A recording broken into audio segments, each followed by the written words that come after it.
The universe is governed by law, one great law.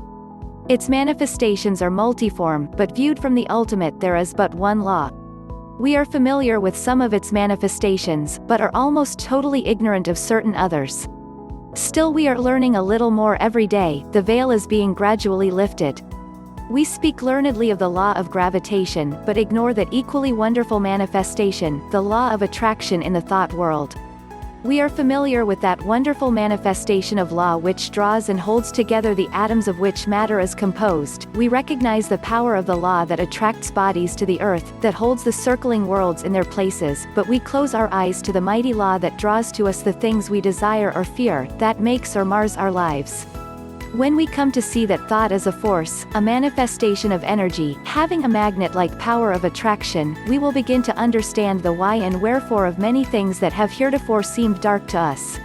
There is no study that will so well repay the student for his time and trouble as the study of the workings of this mighty law of the world of thought, the law of attraction. When we think we send out vibrations of a fine ethereal substance, which are as real as the vibrations manifesting light, heat, electricity, magnetism. That these vibrations are not evident to our five senses is no proof that they do not exist. A powerful magnet will send out vibrations and exert a force sufficient to attract to itself a piece of steel weighing 100 pounds, but we can neither see, taste, smell, hear nor feel the mighty force. These thought vibrations, likewise, cannot be seen, tasted, smelled, heard nor felt in the ordinary way, although it is true there are on record cases of persons peculiarly sensitive to psychic impressions who have perceived powerful thought waves, and very many of us can testify that we have distinctly felt the thought vibrations of others, both whilst in the presence of the sender and at a distance. Telepathy and its kindred phenomena are not idle dreams.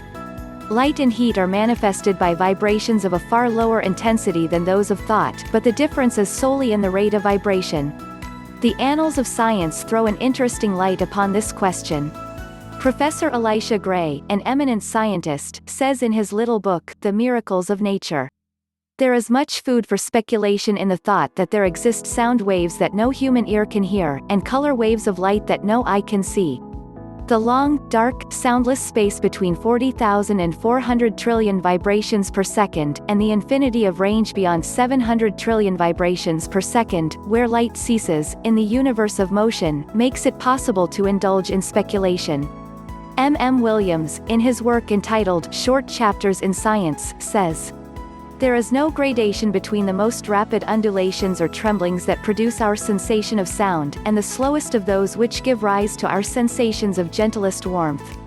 There is a huge gap between them, wide enough to include another world of motion, all lying between our world of sound and our world of heat and light, and there is no good reason whatever for supposing that matter is incapable of such intermediate activity, or that such activity may not give rise to intermediate sensations, provided there are organs for taking up and sensifying their movements.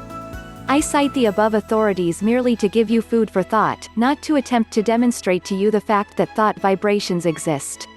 The last named fact has been fully established to the satisfaction of numerous investigators of the subject, and a little reflection will show you that it coincides with your own experiences.